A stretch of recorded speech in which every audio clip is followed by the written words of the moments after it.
The Justice Department under fire tonight, facing criticism for over-redacting information about individuals who may have aided Jeffrey Epstein. In a 2014 email released in the files, a person writes to Epstein, quote, "Thank you for a fun night. Your littlest girl was a little naughty."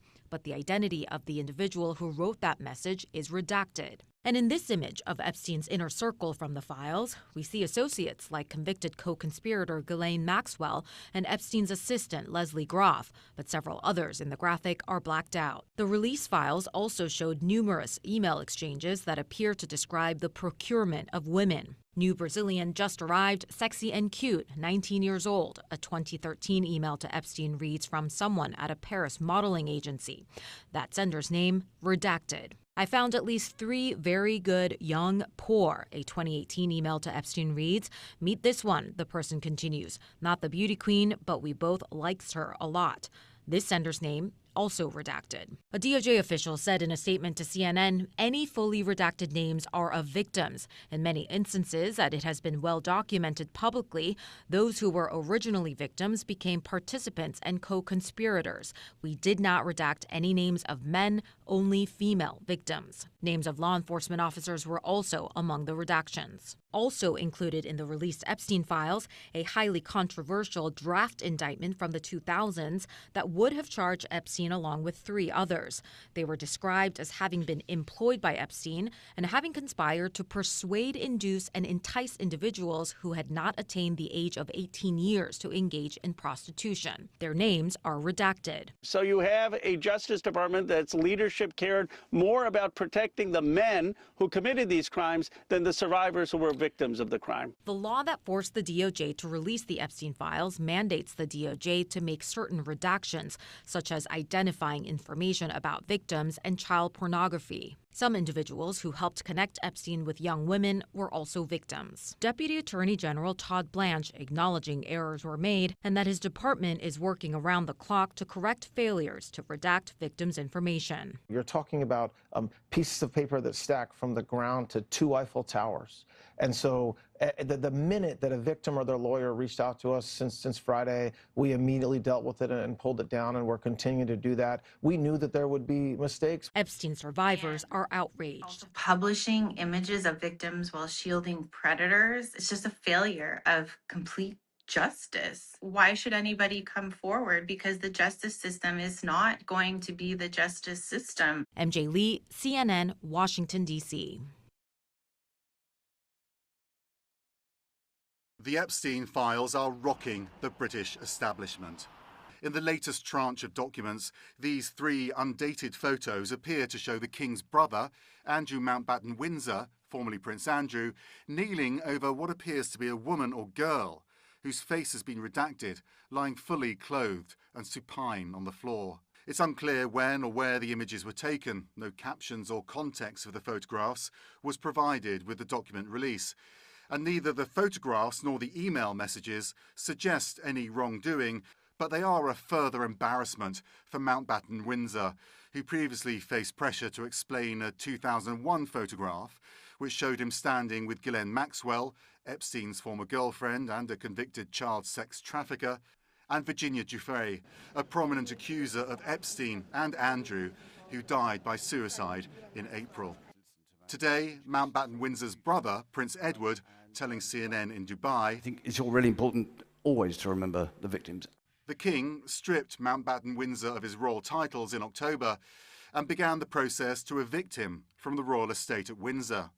Now, UK Prime Minister Keir Starmer has urged Mountbatten Windsor to testify before the US Congress. Meanwhile, the former prince's ex-wife, Sarah Ferguson, is back in the headlines for her links to Epstein.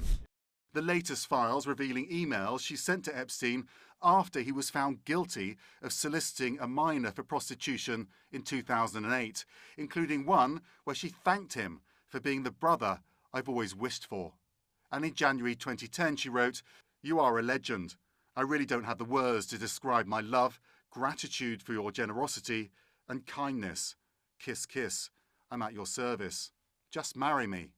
In another, she complained, "It was so crystal clear to me that you were only friends with me to get to Andrew, and that really hurt me deeply, more than you'll know." Ferguson was dropped last year as the patron or ambassador to several British charities, after earlier documents showed she had called Epstein her supreme friend. At the time, a spokesperson for Ferguson said she regretted her association with Epstein. On Monday evening, Ferguson's charitable foundation, Sarah's Trust, announced it will shortly close for the foreseeable future after some months of discussion, according to the UK's PA Media news agency. The UK's former ambassador to Washington, Lord Peter Mandelson, also dragged into deeper scandal in the latest release of Epstein files. He was fired from his post in September over the scandal when US lawmakers released a birthday book compiled for Epstein's 50th birthday in 2003, in which Mandelson penned a handwritten note describing the financier as "my best pal." The latest tranche of documents has revealed that in 2009, when Mandelson was business secretary, he appeared to leak a sensitive UK government document to the financier. They also show that Mandelson's partner, Reinaldo Avila da Silva, regularly received undisclosed payments from Epstein. A spokesperson for Mandelson told British media that neither the former ambassador nor da Silva has any record or recollection of receiving payments in 2003 and 2004 or know whether the documentation is authentic. Mandelson resigned from the Labour Party on Sunday and is set to quit the House of Lords on Wednesday. In his resignation, he apologised to the women and girls whose voices should have been heard long before now. CNN was unable to contact Mandelson for further comment. Max Foster, CNN London. I didn't see it myself, but I was told by some very important people that not only does it absolve me, it's the opposite of what people were hoping. The newly released documents do contain a list compiled last year by the FBI of unproven allegations that President Donald Trump committed sexual assault, including one woman saying he raped her when she was just 13. That same woman sued Trump in 2016 over the claims, but dropped the lawsuits shortly after bringing them. In another section, one of Jeffrey Epstein's victims says Ghislaine Maxwell presented her to Trump at a party. When asked about this, the White House points to a Justice Department statement that the files may include, quote, fake or false submitted images, documents, or videos. And Trump has always denied such allegations. In July, the Department of Justice said that we had reviewed the files, the quote, Epstein files, and there was nothing in there that allowed us to prosecute anybody. Still, the files have put a number of high-profile people in an unwanted spotlight. A series of photos appears to show former British Prince Andrew kneeling by a woman or girl on the floor. There is no context, and CNN's requests for comment were not immediately answered. Billionaire Elon Musk has previously said he refused an invitation to Epstein's island. The documents suggest he wanted to be there for the wildest party. After the release, Musk posted, "I have never been to any Epstein parties ever and have many times called for the prosecution of those who have committed crimes with Epstein." Howard Lutnick, Trump's Secretary of Commerce, said he and his wife decided to cut ties with Epstein 2 decades ago. My wife and I decided that I will never be in the room with that disgusting person ever again. Yet the documents point to at least a couple of attempts to socialize with Epstein after that. The Commerce Department says Secretary Lutnick had limited interactions with Mr. Epstein in the presence of his wife and has never been accused of wrongdoing. Another one-time top Trump advisor, Steve Bannon, appears in the files, at times mocking the president, and the famous names go on, though notably many show no links to any potential illegality. Dinner invitations for Woody Allen, Martha Stewart, and Katie Couric, who said here, "I know you're not a foodie, but the lasagna was rockin'." Billionaire Richard Branson, New York Giants owner Steve Tisch are mentioned, and so is Brett Ratner, seen in a photo on a sofa with Epstein and some young women. He's the director of that new Melania Trump film. The new release brought at least one fresh controversy, too. The New York Times raised the possibility that the Justice Department had released nearly 40 unredacted images showing both nude bodies and the faces of the people portrayed, noting the people in the photos appeared to be young. Well, it's what we wonder. Why are they holding back 2.5 million files? They say it's client privilege, and I guess their medical records that they can't release. But I highly doubt that 2.5 million records, I'm sorry, files are just, client privilege rights and medical records. I feel there's more to it. When I come to see some of my files, I see some of the things that are missing there.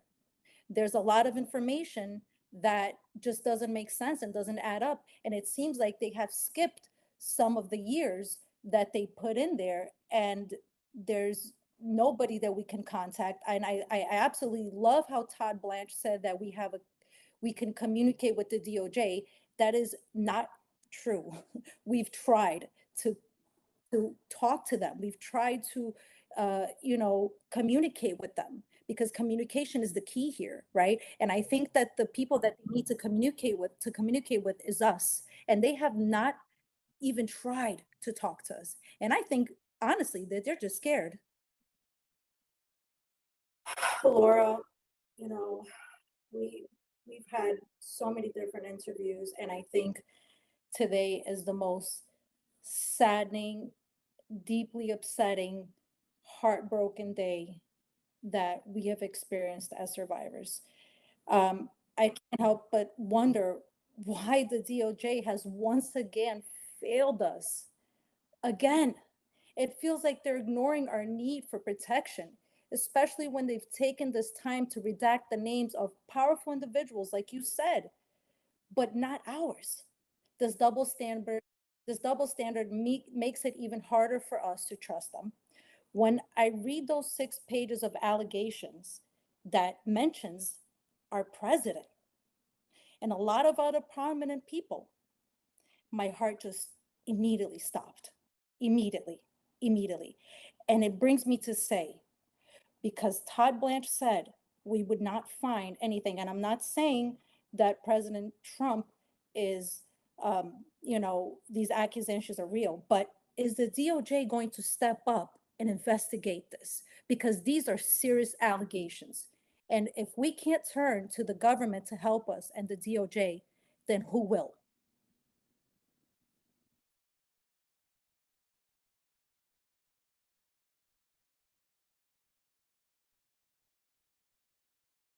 100%.